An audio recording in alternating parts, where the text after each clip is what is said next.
హామీలను 100% అమలు చేసిన ఘనత వైసీపీదేనన్నారు ఎంపీ నందిగమ్మ సురేష్. ఇవాళ జరగనున్న సిద్ధం సభకు అంచనాలకు మించి కార్యకర్తలు తరలి వస్తారని తెలిపారు.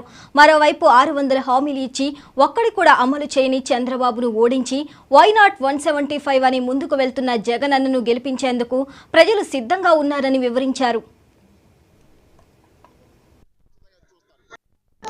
సిద్ధం సభ జరుగుతా ఉంది. చాలా గ్రాండ్ గా ఇంత పెద్ద ఎత్తున జరుగుతుందని మేము కూడా ఊహించలేదు. మేము 10 నుంచి 15 లక్షలు అనుకుంటే వాళ్ళు 15 నుంచి 20 లక్షల దాకా జనం వచ్చే పరిస్థితులు కనిపిస్తా ఉన్నాయి. ఇది ఖచ్చితంగా దీనికి కారణం అయితే ఉంటుంది. ఈ రాష్ట్ర ప్రజలు జగన్మోహన్ రెడ్డి గారికి అండగా ఉన్నాం అనే భావం తెలియజేయడానికి ఇంత పెద్ద ఎత్తున తరలి వస్తా ఉన్నారు. ఖచ్చితంగా మరి రేపు రానున్న రోజుల్లో వై నాట్ 175 అంటా ఉన్నాం. ఆ దిశగా అడుగులు పడుతున్నాయనిపించి మాకు అనిపిస్తా ఉంది.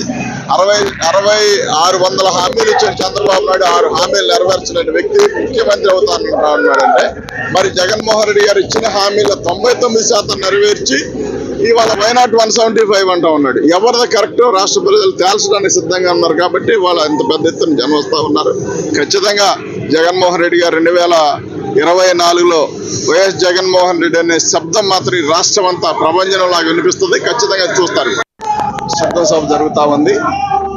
చాలా గ్రాండ్ గా ఇంత పెద్ద ఎత్తున జరుగుతుందని మేము కూడా ఊహించలేదు.